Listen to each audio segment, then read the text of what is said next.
काश्मीरी। अरे कमी वापर पण अस्सल वापर। MDH काश्मीरी लाल मिरची पावडर। MDH तुर्कीच्या सफरचंदांवर पुण्यातील व्यापाऱ्यांनी बायकॉट केलेला आहे। खरं तर तुर्कस्ताननी पाकिस्तानला मदत केली, त्यानंतर आता त्या ठिकाणावरून जे पुण्यात सफरचंद येतात त्या सफरचंदांवर पुण्यातील व्यापारी जे आहेत त्यांनी बहिष्कार घातलेला आहे।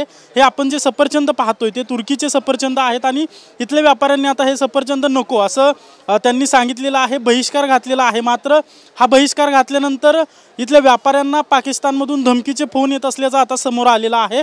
माझ्यासोबत या ठिकाणचे व्यापारी सुयोग झेंडे आहेत, त्यांना पाकिस्तानमधून फोन आला होता आणि धमकी देण्यात आलेली आहे। कधी तुम्हाला फोन आला आणि काय धमकी देण्यात आली? 9:13 पासून 9:14 त्यांचे कॉल आलेले आहेत। हां, काय नक्की कोण आहे ते? काय या फोन मध्ये तुम्हाला काय बोलणं झालं किंवा काय कॉलच होते? मी कामाच्या गडबडीत होतो, खिशातच होते फोन।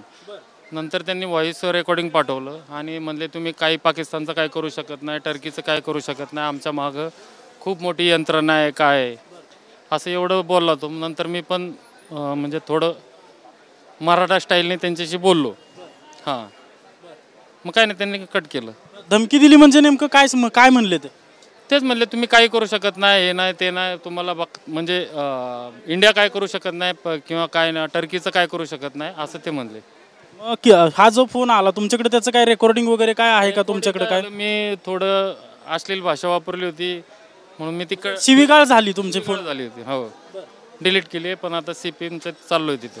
आता तुम्हाला पाकिस्तानमधून फोन आला म्हणताय, काय भीती वाटते तुम्हाला? काय नाही हो, आम्ही शिवाजी महाराज संभाजी महाराजांचे मावळे, घाबरायचं काय त्याच्यात? हां, आणि आपल्या मागे एवढे मोठे पंतप्रधान आहेत, गृहमंत्री आहेत, अजितजी डोभाल आहेत, एवढे आहेत आणि पुण्यातले पोलीस आहेत, त्या घाबरायचं काय कारण नाही। किती तुम्ही टर्कीवरून जे सफरचंद यायचे किती घ्यायचा तुम्ही, किती विकले जायचे, काय नक्की धंदा कसा होता तो टर्कीचा? टर्कीचा धंदा चांगला होता। किती आवक व्हायची तुमच्याकडे, किती विकले जायचे? मी रोज 200-250 बॉक्स विकायचो। आता किती फटका बसणार आहे? पूर्ण मार्केट यार्डात किती लोक, किती व्यापारी टर्कीचे सफरचंद घेतात? 10-15 जण घेतात मार्केटमध्ये। तुम्ही सगळ्यांनी ठरवलं आम्ही टर्कीचे सफरचंद घेणार नाही? हां, सगळ्यांनी ठरवलं आता। हां, आणि आता हा ट्रेंड अख्ख्या भारतभर पसरला, पुण्यापासून सुरुवात झाली, भारतभर पसरलेला आहे। तर माझं तुमच्याकडनं एवढंच सांगणं आहे की ह्याच्या पुढं असं म्हणजे धमक्यांना घाबरणारे आम्ही नाही आहे। हां, आणि ही तर ठिणगी आहे, वनवा अजून पेटायचा आहे। तो पेटलेला वनव्याची झळ ही पाकिस्तानपासून टर्की आणि जे पाकिस्तानला मदत करते ती झळ त्यांना पोचेल।